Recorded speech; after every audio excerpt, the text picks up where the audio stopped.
عالم فوت ہو تو یہ چل کے جنت میں جائے گا، ولی فوت ہو تو یہ چل کے جنت میں جائے گا۔ کسی کی جنت ایک دیوار کے آگے ہے، کسی کی قبر اور جنت 1 کلومیٹر کے فاصلے پہ۔ خانپور والوں، آپ کی قبر اور جنت آپ کے 3 میل کے فاصلے پہ۔ کسی کی قبر اور جنت جنت البقیع میں ہے، کسی کی قبر اور جنت 10 کلومیٹر کے فاصلے پہ۔ اگر کوئی عالم فوت ہو تو یہ چل کے جنت میں جاتا ہے، اگر کوئی ولی فوت ہو تو یہ چل کے جنت میں جائے گا، اگر کوئی کتب غوث ابدال فوت ہو تو یہ چل کے جنت میں جاتے ہیں۔ مگر یاد رکھے، جب اللہ تبارک و تعالیٰ کا حکم اللہ کے پاک محبوب پہ لاگو کیا جاتا ہے تو دنیا کے دستور و قانون کے مطابق میرا نبی چل کے جنت میں نہیں جاتا۔ ولی فوت ہو تو یہ چل کے جنت میں جائے، قاری فوت ہو تو یہ چل کے جنت میں جائے، کتب فوت ہو تو یہ چل کے جنت میں جائے، حاجی اور غازی فوت ہو تو یہ چل کے جنت میں جائے۔ نہیں نہیں، میں اس سے بھی آگے کہتا ہوں، کربلا کے ریزگاروں میں نبی کے نواسوں نے جامع شہادت نوش کیا تو یہ چل کے جنت میں گئے۔ کوفہ کی جامع مسجد میں مولا علی شہید ہوئے تو یہ چل کے جنت میں گئے۔ ایوان صدر میں امیر عثمان شہید ہوئے تو یہ جنت البقیع کی جنت میں چل کے گئے ہیں۔ حضرت عثمان، حضرت فاروق اعظم نبی کے مصلی پہ شہید ہوئے، گنبد خضرا کی جنت میں چل کے گئے ہیں۔ حضرت ابو بکر صدیق ہوئے تو یہ چل کے جنت میں گئے ہیں۔ دنیا کا دستور یہی ہے، دنیا کا قانون یہی ہے کہ مومن جب جان دیتا ہے تو یہ چل کے اپنے حصے کی جنت میں جاتا ہے، قبر میں جاتا ہے۔ مگر جب نبوت پہ اللہ کا حکم آئے تو یاد رکھے، نبی چل کے جنت میں نہیں جائے گا، بلکہ جنت کو بلا کے، مہکا کے، سجا کے میرے پاک محمد کے قدموں میں بچھایا جائے گا۔ یا ہے مسیح آج تمنا یہی لے کر، پلکوں سے کیے جائے صفائی تیرے در کی۔ کبھی ہم بھی مدینہ کے در و دیوار دیکھیں گے، مکین گنبد خضرا کا ہم دربار دیکھیں گے۔ وہ جن میں چلتے پھرتے تھے نبی تبلیغ کی خاطر، گلی کوچے وہ دیکھیں گے، وہی بازار دیکھیں گے۔ فرشتے جن پہ آتے ہیں درود پاک پڑھنے کو، اس مرکز مبارک کے حسین انوار دیکھیں گے۔ ہے محو خواب ہم راز نبوت جو قیامت تک، ابو بکر و عمر دونوں نبی کے یار دیکھیں گے۔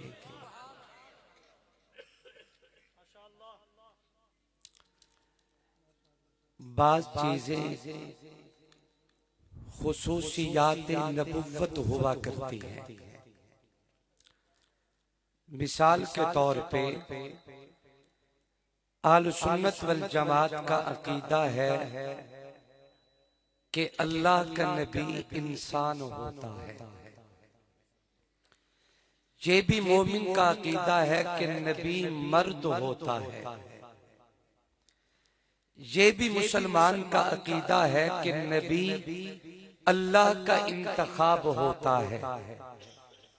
یہ بھی ہم سب مسلمانوں کا عقیدہ ہے کہ نبی صاحب وحی ہوتا ہے۔ اب جو بات کہنا چاہتا ہوں اس پہ ذرا غور کیجئے۔ مسلمانوں کا عقیدہ ہے کہ نبی صاحب وحی ہوتا ہے، یعنی نبی کرنے میں بھی اللہ کا پابند، نبی کہنے میں بھی اللہ کا پابند، نبی اٹھنے اور چلنے اور بیٹھنے میں بھی اللہ تبارک و تعالی کا پابند ہے۔ اور قرآن واضح اعلان کرتا ہے وَمَا يَنْطِقُ عَنِ الْهَوَىٰ إِنْ هُوَ إِلَّا وَحْيٌ يُوحَىٰ۔ نبی تو اپنی مرضی سے نہ کچھ کرتا ہے نہ کچھ کہتا ہے، نبی کرے تو تب بھی اللہ کی مرضی سے، نبی اپنی زبان سے بولے تو تب بھی اللہ کی مرضی سے۔ مگر یہاں ایک جملہ عرض کرتا ہوں، قرآن کا واضح حکم ہے کہ نبی اللہ کی مرضی کا پابند ہے۔ اللہ بلوائے تو نبی بولے، اللہ کروائے تو نبی کرے، رب کہلوائے تو نبی کہے۔ تھوڑا سا توجہ رکھنا، اگر آنکھیں کھلی ہیں تو اس میں کوئی شک نہیں، یہ مسلمان کے عقیدے کی بات ہے کہ نبی صاحب وحی ہوتا ہے۔ یہ کرنے میں، کہنے میں، بولنے میں، اٹھنے میں، بیٹھنے میں اللہ کی مرضی کا پابند ہے۔ مگر قرآن مجید میں ایک اور مقام پہ میرے اللہ اعلان کرتے ہیں، اللہ فرماتے ہیں وَشَاوِرْهُمْ فِي الْأَمْرِ، اللہ کہتے ہیں میرے لاڈلی اور پیارے نبی، جب بھی کوئی کام کرنا چاہو تو کرنے سے پہلے ذرا یاروں سے بھی پوچھ لیا کرو۔ جب بھی کوئی کام کرنا چاہو تو کرنے سے پہلے ذرا اپنے یاروں سے مشورہ بھی کر لیا کر۔ اللہ تیرا عاجز بندہ تہجد کے وقت میں تیرے حضور حاضر ہو کے عرض کرتا ہے، میرا مالک کرواتا آپ ہے، کہلواتا آپ ہے، پابند نبی تیرے حکم کا ہے، تیرے آرڈر سے نبی کرتا ہے، پھر ساتھ یہ کیوں کہا کہ ذرا کرنے سے پہلے اپنے یاروں سے بھی پوچھ لیا کر۔ اللہ فرماتے ہیں میں رب چاہتا یہ ہوں میرے پاک محمد کے یار جیسے مصطفیٰ کو پیارے ہیں ویسے محمد کے خدا کو بھی پیارے ہیں۔ میں رب چاہتا یہ ہوں حکم میرا ہو اور عمل مصطفیٰ کا ہو، مگر اس پہ تائید کی مہر ابو بکر صدیق کی بھی ہو۔ یاروں سے پوچھ لیا کر، اور میرے آقا باضابطہ اپنے یاروں سے مشورہ طلب کرتے۔ ایک مزے کی بات عرض کروں، آقا جب بھی مشورے کے لیے بیٹھے، جیڑا بندہ سچے پاسو نبی دے بیٹھ دے نا انہوں دنیا صدیق اکبر آکھا، تے جیڑا متصل کھمبے پاسے بیٹھ دے ان دنیا فاروق اعظم آتی ہے۔ میرے آقا جب بھی مشورہ کرتے تو سب سے پہلا سوال آقا جناب صدیق اکبر سے کیا کرتے تھے۔ حدیث پاک میں آتا ہے میرے آقا کا عمل بھی ہے، حضور کا فرمان بھی، جب بھی تو کام کرو تو ہر کام کی ابتدا اپنے دائیں طرف سے کرو۔ یہ نبی کی سنت، آقا ہر عمل اپنی دائیں طرف سے کرتے۔ میں بڑا سوچتا تھا کہ آخر ایسا کیوں ہے، میرے آقا ہمیشہ دائیں طرف سے کام کا آغاز کیوں کرتے ہیں؟ تو میں اس نتیجے پہ پہنچا چونکہ ابو بکر صدیق جو نبی کی داہنی جانب ہیں، آقا ابو بکر سے شروع کرتے، اور میرے آقا باضابطہ اپنے یاروں سے مشورہ طلب کرتے۔ پہلا سوال میرے آقا جناب صدیق اکبر سے کیا کرتے تھے۔ توجہ کرنا خانپور والوں، آقا نے جب بھی ابو بکر سے پوچھا ابو بکر بتاؤ یہ کام کیسے کیا جائے، صدیق اکبر کا مزاج تھا نبوت کے سوال پہ نگاہ اٹھانا اور نبوت کا چہرہ دیکھنا۔ آقا کا چہرہ دیکھ کے ابو بکر اپنے دل کی بات کرتے، نتیجہ یہ نکلتا کہ جو ابو بکر کہتے وہ نبی کے دل کی بات ہوتی تھی۔ میں نے ایک روایت پڑھی، آپ تڑپ جائیں گے، میرے آقا فرماتے ہیں ساری زندگی میں کبھی بھی ایسا نہیں ہوا کہ ابو بکر کی رائے مجھ محمد کی رائے سے مختلف ہوئی ہو، یعنی جو بات ابو بکر کی زبان پہ آتی تھی وہ نبوت کے دل کی بات ہوتی تھی۔ وجہ کیا ہے، راز کیا ہے، سبب کیا ہے، میں اس نتیجے میں پہنچا میری آقا نے جب بھی جناب صدیق اکبر سے سوال کیا ہے، حضرت ابو بکر صدیق نے نگاہ اٹھا کے نبوت کا چہرہ دیکھا ہے، گویا کہ میرا وجدان کہتے اللہ کے نبی کے دل کا حال پیغمبر کی پیشانی پہ لکھا ہوا نظر آتا تھا۔ نبی کے دل کی بات نبی کی پیشانی سے نظر آ جایا کرتی تھی، مگر نبی کے دل کا حال پیغمبر کی پیشانی پہ لکھا ہر کسی کو نظر نہیں آتا۔ نبی کے دل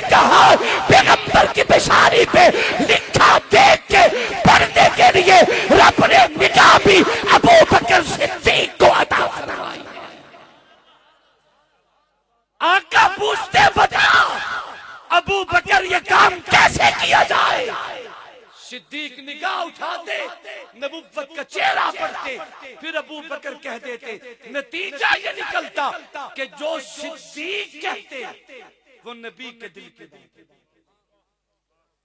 میرے اسٹیج پہ علماء کرام کا جھلمت ہے اور میرے مسلک کے بڑے بڑے ستارے موجود ہیں، توجہ رکھنا۔ آقا ابو بکر سے پوچھتے یہ کام کیسے کرے؟ صدیق کا مزاج تھا نگاہ اٹھانا۔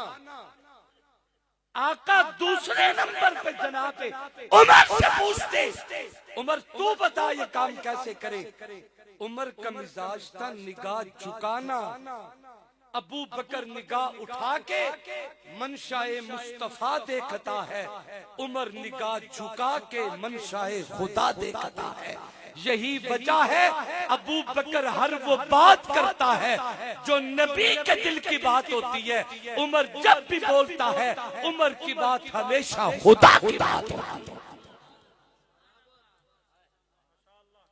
اے وکھرے ہن تائیں تا گنبد خضرا دے وچ ستے پے۔ حضرت جی دیکھ کے آئے ہیں، میرے آقا نے فرمایا ما بین بیتی ومنبری روضۃ من ریاض الجنہ۔ اگر تھوڑی سی توجہ کریں تو میں ایک جملہ عرض کروں۔ آج میں نے بلا تمہید اور بلا خطبہ اپنی گفتگو شروع کی۔ توجہ کرنا، میرے پاک نبی نے فرمایا کہ یہ میرا گھر، یہ میرا منبر اور یہ درمیان کا حصہ، یہ سارا جنت۔ بولو کیا ہے؟ کیا ہے؟ تھوڑا زور سے بولے، یہ کیا ہے؟ توجہ رکھنا، میرے آقا کا ایک فرمان ہے۔ حضور صلی اللہ علیہ وسلم فرماتے ہیں کہ قبر یا جنت کے باغوں میں سے باغ ہے یا جہنم کے گڑوں میں سے گڑا۔ توجہ ہے سب؟ یہ قبر یا یہ جنت ہے یا جہنم۔ میں نے ہاتھ جوڑ کے عرض کیا آقا کی خدمت میں، آقا یہی قبر، یہ گڑا مٹی کا، یہ جنت ہے یا جہنم؟ فرمایا جو ایمان سے خالی آئے گا اس کے لیے یہ قبر جہنم ہے، اور جو ایمان لے کے آئے گا مومن کے لیے قبر بھی جنت ہے۔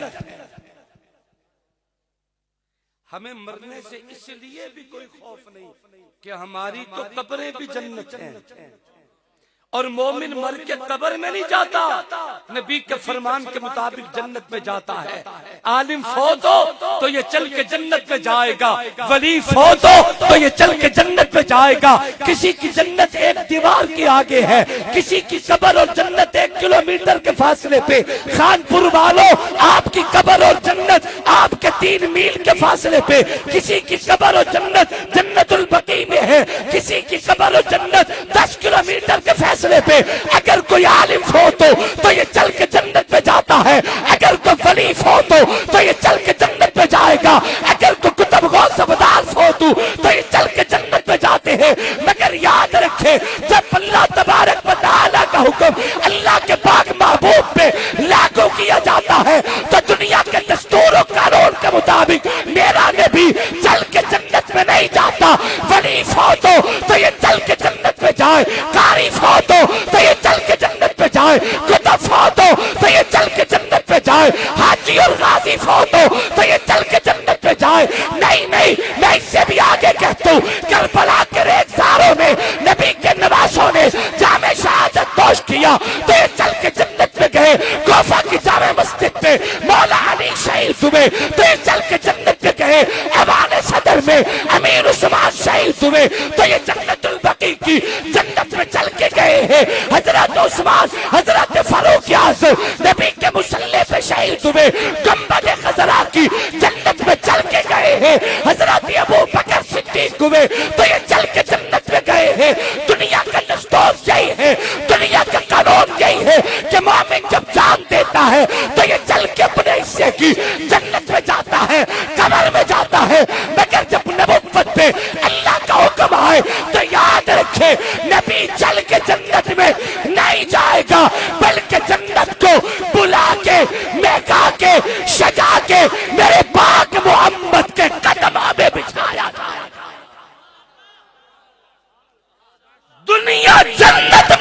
جاتی ہے، جنت مصطفیٰ کے قدموں میں لائی جاتی ہے۔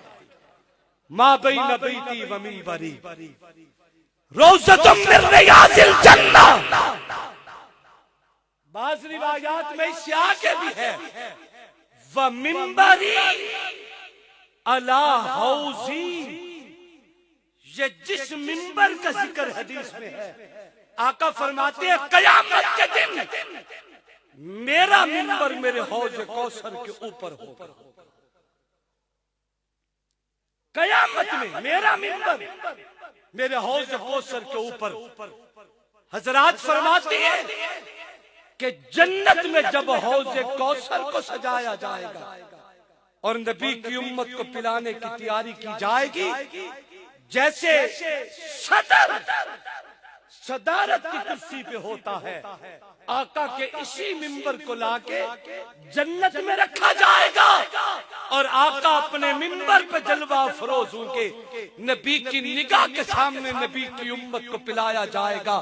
مگر علامہ حافظ ابن حجر تڑپ کے جملہ کہتے ہیں، فرمایا جیسے دنیا جنت میں چل کے جاتی ہے مگر جنت کا مصطفیٰ کے قدموں میں بلایا جاتا ہے، وہ پوری کائنات نبی کے حوض پہ لائی جائے گی، مگر حوض کوثر پہ آقا چل کے نہیں جائے گے بلکہ حوض کو بلا کے میرے پاک محمد کے منبر کے نیچے بہایا جائے گا۔ میں سلام پیش کرتا ہوں 2 اور 3 جنوری کی درمیانی شب سخت سردی کی رات میں، رات کے 3 بجے اور 3:15 بجے تک یہاں تشریف فرما، میری ملت کا فخر، ہماری رونقیں، آپ کی وجہ سے ہماری عزت ہے، آپ کی وجہ سے ہماری بات ہے۔ میرے سامنے جتنے بزرگ موجود ہیں، نوجوان موجود ہیں، بچے موجود ہیں، میں آپ سب حضرات کو عقیدت کا سلام پیش کرتا ہوں۔ اللہ آپ سب کا آنا اپنی دربار میں قبول و منظور فرمائے۔ جتنے حضرات اسٹیج کی رونق ہیں، بالخصوص شیخ التفسیر والحدیث، پیر طریقت، یادگار اسلاف، عظیم اور اعلیٰ نسبتوں کے امین حضرت اقدس حضرت مولانا قبلہ پیر مفتی حبیب الرحمان درخواستی دامت برکاتہم العالیہ، حضرت اقدس حضرت مولانا مفتی اسعد درخواستی صاحب زیدہ مجدہ، حضرت مولانا پیر رحمت الرحمان درخواستی صاحب، حضرت اقدس حضرت مولانا نسیم احمد صدیقی صاحب، کہاں تک کس کا نام لوں گا، ان کی پوری ٹیم جنہوں نے شب و روز محنت کر کے یہ خوبصورت اجتماع سجایا۔ یہ سن 2026 کا یادگار اجتماع رہے گا۔ اللہ میری آپ سب کی حاضری اپنی دربار میں قبول و منظور فرمائے۔ میری ملت کا فخر، میرے اسٹیج کی زینتیں اور میرے مسلک کے خوبصورت ستارے انشاءاللہ آپ حضرات سنیں گے، جھولیاں بھر کے جائیں گے۔ اللہ میری آپ سب کی حاضری قبول فرمائے۔ آخر دعوانا